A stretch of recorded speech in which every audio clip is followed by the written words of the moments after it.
I couldn't look at her without shaking. Our first kiss, when the air between us held so much promise, it could have cracked the whole world open. It's hard to imagine that we were once so happy. Before she became the rip in my stockings, before I turned into the holes in her favorite shirt, we kept doing that. Kept getting caught on each other's broken pieces we never learned. Kept trying to fit our jagged edges together.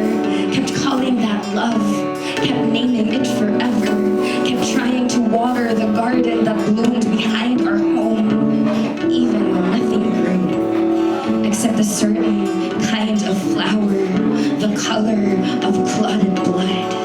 Each had an even number of petals, so it always stopped at "she loves me not. She loves me not."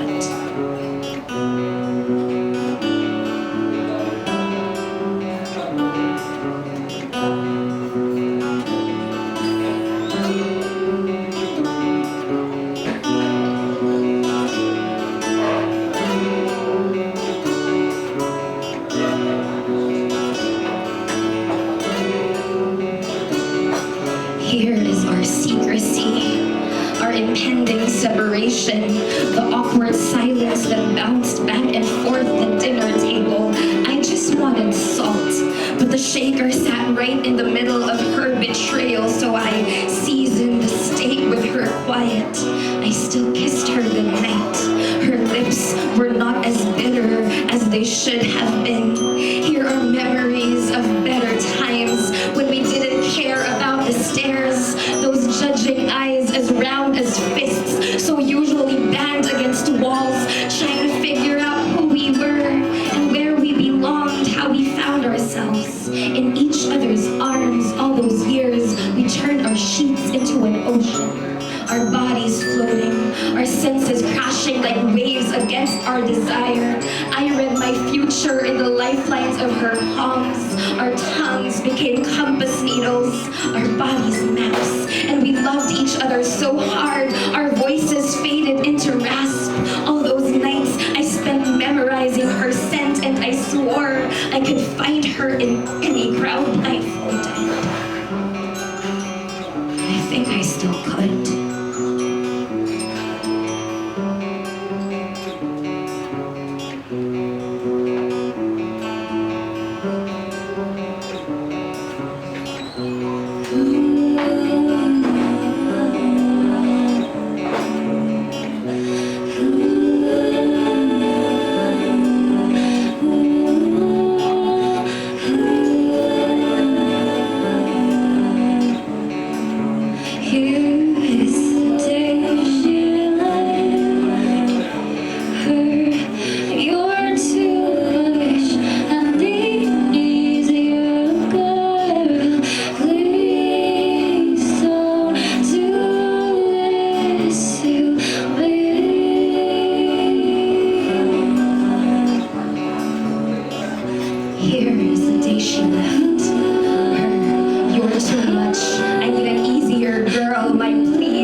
Instead, I've started counting the pauses between her breaths. I hear my own pulse when I press my fingers to her wrists. Tell me, because there are always words for everything, right? But there are never enough words.